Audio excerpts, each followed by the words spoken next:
दोस्तों, कन्याओं को ऐसा खाना कभी मत खिलाना। माता शेरावाली हो जाती है नाराज, व्रत पूरा नहीं माना जाता। साथ ही जानिए नवरात्रि में जौ क्यों सूख जाते हैं, क्यों आपके जौ में हरियाली नहीं आती है। आखिर ये क्या संकेत देता है। नवरात्रि में जो अखंड ज्योति जलती है उसकी बाती का हम क्या करें। साथ ही साथ ये भी जानिए कि नवरात्रि में जो कलश के नीचे चावल रखे जाते हैं और उसके ऊपर नारियल रखा जाता है, उसका हम क्या करें और बचे हुए तेल का क्या करें। अंत में बताएंगे कन्या पूजन कैसे करें और क्या है शुभ मुहूर्त। इस खूबसूरत वीडियो को लाइक जरूर करें। आज का वीडियो बहुत ही सुंदर है, आपको कहीं भी जाने की आवश्यकता नहीं पड़ेगी। समस्त जानकारी, नवरात्रों की पूरी जानकारी इस वीडियो में है।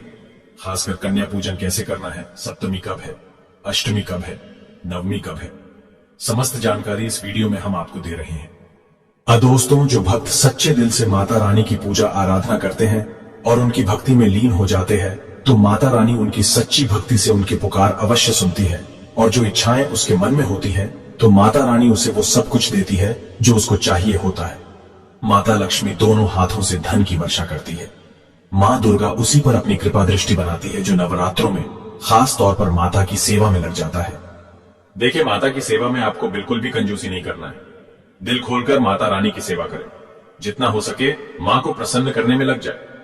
साल भर के इस त्योहार में माता धरती पर आती है और उसी पर कृपा दृष्टि बनाती है। जो माता को सच्चे हृदय से प्रसन्न करता है उसे रंग से राजा बनाकर ही जाती है।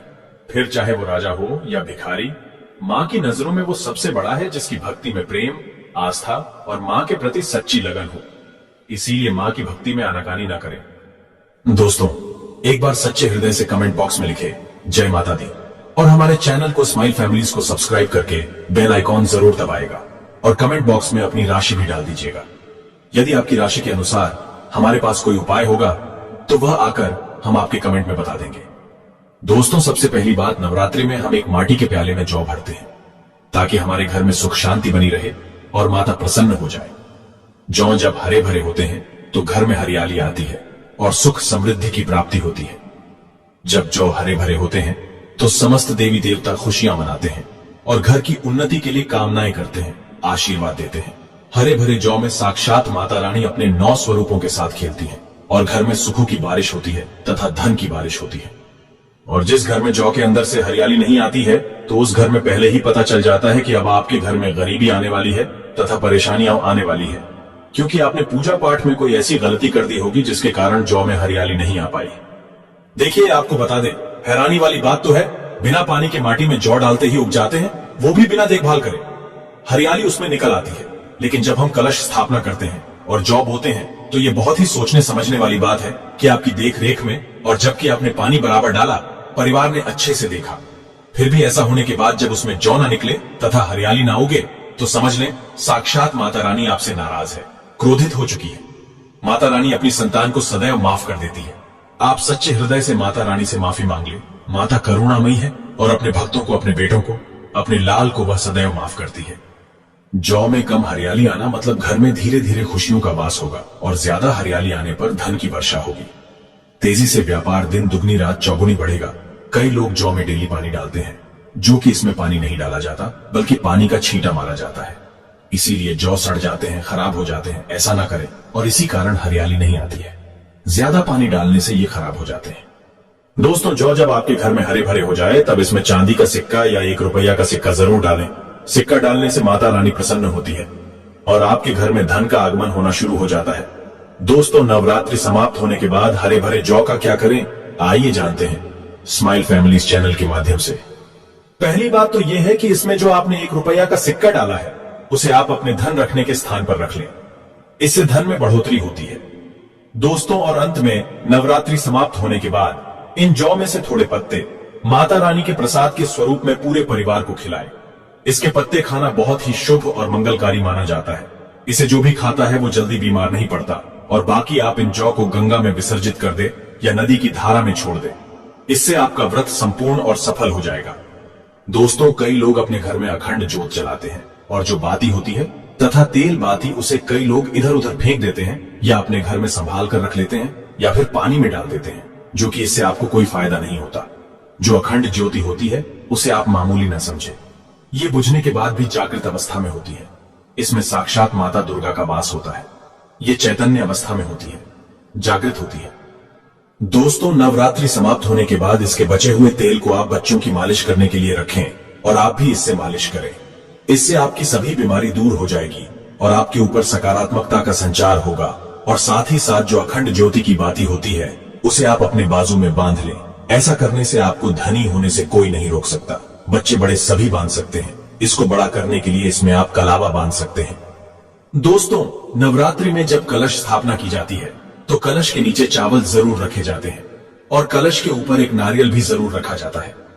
ऐसे में हम इन दोनों चीजों का क्या करें, आइए जानते हैं। सबसे पहली बात, कलश के ऊपर जो नारियल होता है उसे आप कन्या पूजन में तोड़कर कन्याओं को बांट दें और आप भी माता रानी के प्रसाद के स्वरूप में खा लें।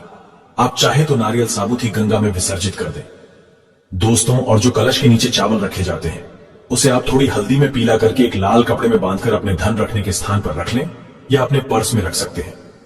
इससे तेजी से धन बढ़ता है, माता लक्ष्मी की कृपा प्राप्त होती है। और बाकी चावलों को आप पक्षियों को डाल दें या गंगा में विसर्जित कर दें और जो कलश और जौ होते हैं उसे आप गंगा में विसर्जित कर दें। ऐसा करने से नवरात्रि का संपूर्ण फल प्राप्त होता है और व्रत रखने का फल शीघ्र ही मिलता है। और दोस्तों, और भूलकर भी ये गलती कभी मत करना।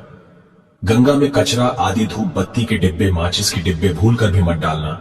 सड़े गले फूल गंगा में नहीं डालना चाहिए। इससे उल्टा व्यक्ति नरक में चला जाता है और परिवार में गरीबी का वास हो जाता है। गंगा मैया क्रोधित हो जाती है और श्राप देती है। इसीलिए ऐसा घोर पाप कभी मत करना। इसके पीछे एक कथा है। जब गंगा मैया भगवान शिव से शिकायत लेकर पहुंची तब भगवान शिव कहते हैं, जो मनुष्य गंगा को मैला करेगा वह कभी पवित्र नहीं कहलाएगा। वह हमेशा नरक में भटकता रहेगा, उसे मोक्ष प्राप्त नहीं होगा। वह नरक की भांति इसी पृथ्वी लोक में भ्रमण करता रहेगा।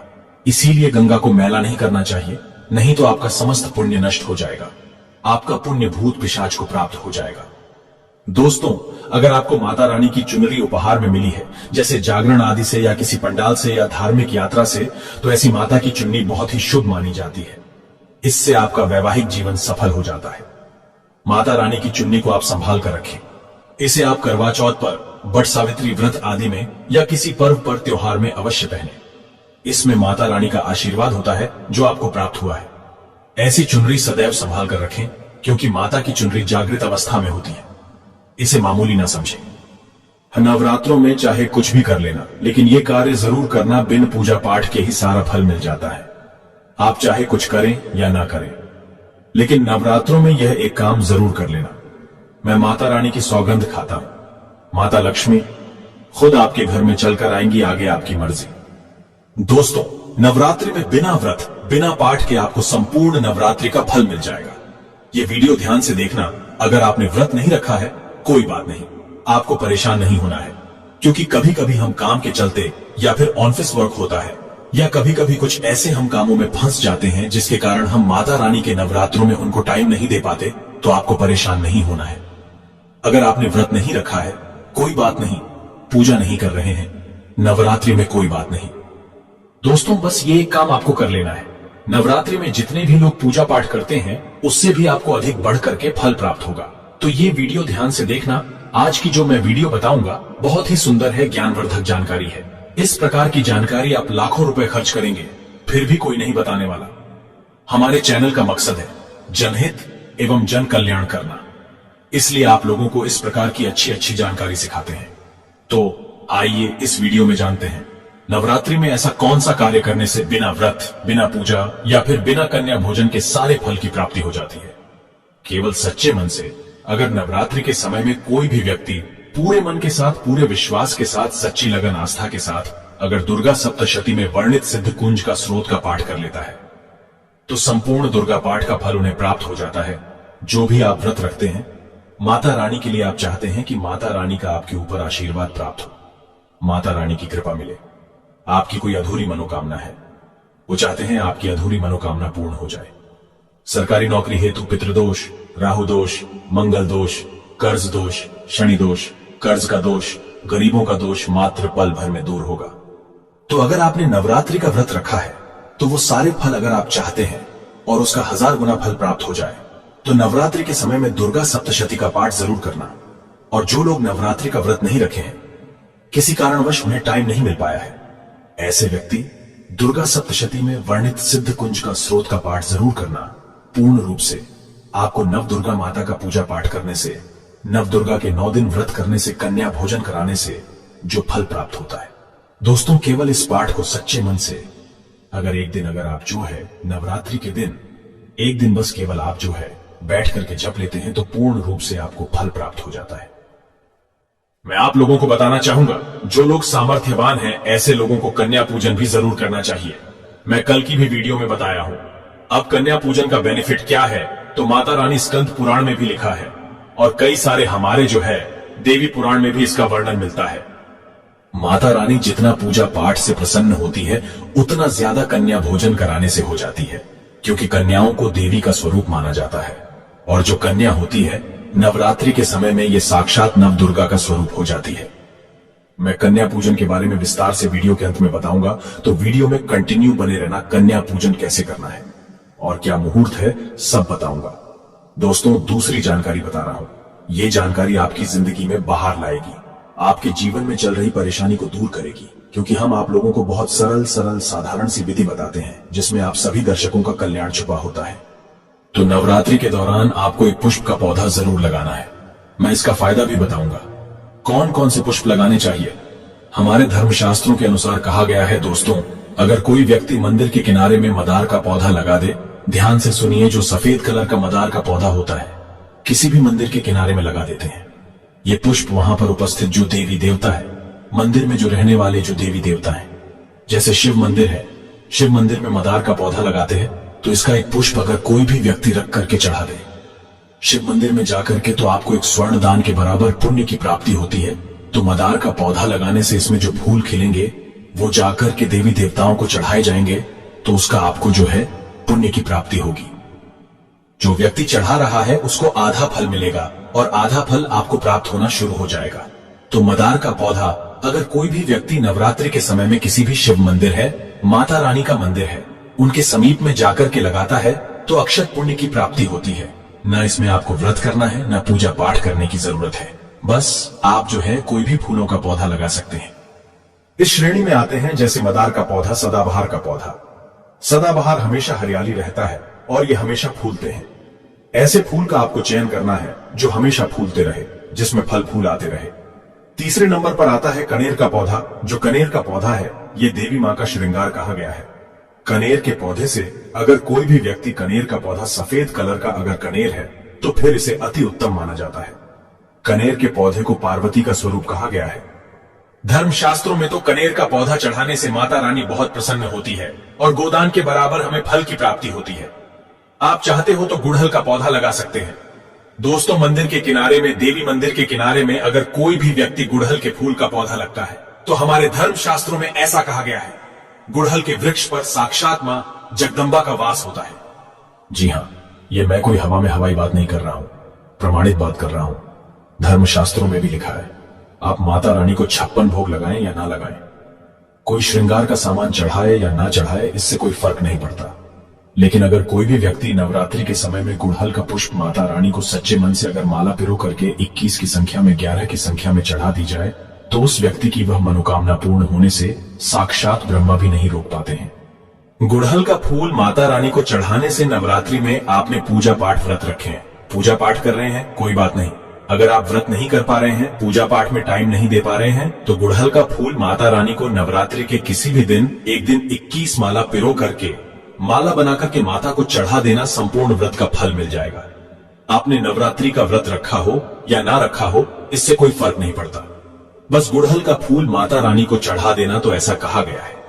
कोई व्यक्ति अपने जीवन काल में अगर नवरात्रि के समय में गुड़हल का पौधा लगा देता है और इस पौधे में फूल आना शुरू हो जाते हैं और यह फूल अगर देवी देवताओं को चढ़ना शुरू हो जाते हैं, तो माता रानी आजीवन आपकी बिल्कुल ही मदद करेंगी, आपके ऊपर अपनी कृपा बरसाएगी, आपको अपना पूर्ण आशीर्वाद देंगी और जब तक आप इस संसार में जिएंगे कभी भी निर्धन नहीं रहेंगे। ये दोस्तों देखिए, आपको वीडियो के बीच में बताया था कि कन्या पूजन 2024 में कब है और क्या है शुभ मुहूर्त, आइए जानते हैं। लेकिन याद रहे, कन्याओं को ऐसा खाना कभी मत खिलाना, नहीं तो उल्टा आप बर्बाद हो जाओगे। जानिए कन्याओं को क्या खिलाना चाहिए और क्या नहीं, और क्या उपहार देना चाहिए और कौन सा उपहार नहीं देना चाहिए। दोस्तों, इस बार के नवरात्र बहुत ही शुभ और मंगलकारी माने जा रहे हैं। इस बार शारदीय नवरात्रि 3 अक्टूबर दिन गुरुवार को शुरू होकर और इसका समापन 12 अक्टूबर दिन शनिवार को होगा। ऐसे में 12 अक्टूबर दिन शनिवार को ही दुर्गा विसर्जन होगा। जो लोग माता रानी की स्थापना करते हैं, मूर्ति स्थापना करते हैं, वह लोग 12 अक्टूबर दिन शनिवार को विसर्जन करेंगे। दोस्तों, नवरात्र की अष्टमी और नवमी तिथि पर कन्या पूजन का विधान है। इस बार महाअष्टमी तिथि 10 अक्टूबर गुरुवार और नवमी तिथि 11 अक्टूबर 2024 दिन शुक्रवार को है। ऐसे में आप अष्टमी और नवमी को इन दोनों तिथि में कन्या पूजन अवश्य ही करें। कन्याओं को भोजन अवश्य खिलाएं। शास्त्रों में 9 दिनों के नवरात्रि को बहुत ही शुभ और मंगलकारी माना जाता है।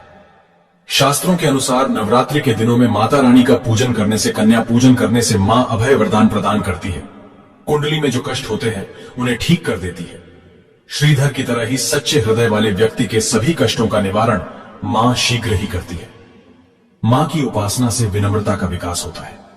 सभी कष्ट, दरिद्रता, दुहक, कष्ट नष्ट हो जाते हैं। नवरात्रि में माता रानी का व्रत और पूजन किया जाता है, लेकिन नवरात्रि के दौरान सबसे ज्यादा महत्व होता है कन्या पूजन का।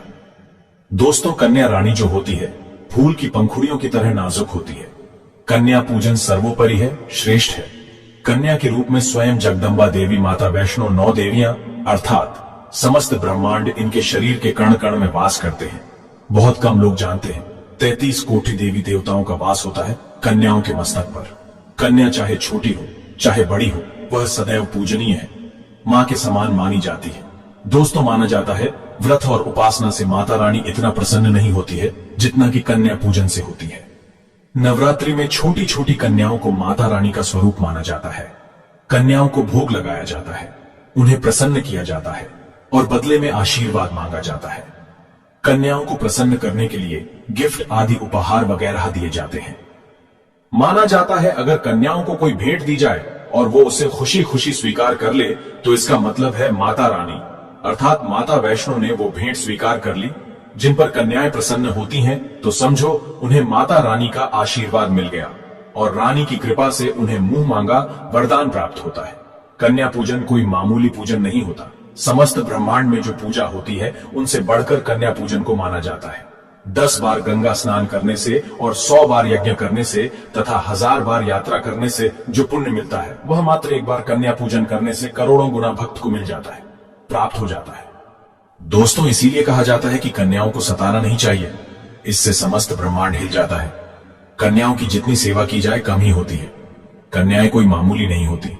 कन्या के रूप में स्वयं उनके मस्तक पर विराजमान होकर स्वयं देवी चलकर आपके घर तक आती है। नवरात्रि में 2 साल से लेकर 10 साल तक की कन्या का पूजन होना चाहिए। अष्टमी अथवा नवमी को कन्याओं के पैर धोकर भोजन कराना, उपहार आदि देना श्रेष्ठ माना जाता है, दुर्लभ माना जाता है। ऐसा मौका कभी हाथों से नहीं जाने देना चाहिए। इस दिन जितना ज्यादा हो सके कन्याओं को हाथ पकड़कर, पैर पकड़कर अपने घर तक लेकर आए। दोस्तों, वीडियो में आगे बढ़ने से पहले आप अपनी राशि भी कमेंट बॉक्स में जरूर डाल दीजिएगा। यदि हमारे पास कोई उपाय होगा तो वह आकर हम आपके कमेंट के रिप्लाई में बता देंगे। कोई भी राशि के अनुसार अगर उपाय करता है तो माता वैष्णो बड़ी प्रसन्न होती है और ऐश्वर्य धन प्रदान करती है, मालामाल बना देती है। इसीलिए राशि कमेंट में जरूर छोड़े और हाँ, माता को एक लाइक जरूर करें। लाइक करने में कंजूसी ना करें। दोस्तों, कैसे करें कन्याओं का स्वागत? कन्या जब आपके घर आए तब सभी के पैरों को दूध और पानी से उनके पैरों को धुलाना चाहिए। खासकर मर्दों को कन्याओं के पैर अवश्य धोने चाहिए, इससे मैया वैष्णो प्रसन्न होती है। दोस्तों, फिर उसके बाद कन्याओं को किसी साफ जगह पर जमीन पर कपड़ा बिछाकर बैठाना चाहिए। उनके माथे पर अक्षत, फूल और कुमकुम लगाना चाहिए। फिर उसके बाद भोजन ग्रहण करवाना चाहिए। लेकिन हमेशा याद रहे, कन्याओं की थाली में 3 पूरियां कभी ना रखें। इसे शुभ नहीं, घोर अशुभ माना जाता है। 3 पूरियां तथा 3 रोटियां मरने वाले व्यक्ति के लिए निकाली जाती हैं और जेल में कैदियों के लिए दी जाती है। ऐसे में कन्याओं को उनकी थाली में 3 पूरी कभी ना दें, लेकिन 1-2 करके पूरियां दे सकते हैं। इससे 3 संख्या बढ़ जाती है और दोष भी नहीं लगता। दोस्तों, कन्याओं को खाना खिलाने के बाद अंत में कन्याओं के सिर पर लाल चुनरी उड़ाना चाहिए और भोजन में आपको खीर, पूरी, हलवा, चना तथा आलू की सब्जी, छोले वगैरह की सब्जी खिलानी चाहिए। पनीर आदि भी खिलाया जा सकता है। वैसे माता रानी का प्रिय भोजन खीर, हलवा, पूरी और छोले आदि ही है, लेकिन भूल से भी लहसुन और प्याज का इस्तेमाल कभी ना करें, अन्यथा अनर्थ हो जाएगा। अक्सर कई लोग कन्याओं को कुरकुरे का पैकेट, चिप्स वगैरह का पैकेट खिलाते हैं, जो कि घोर अनर्थ माना जाता है।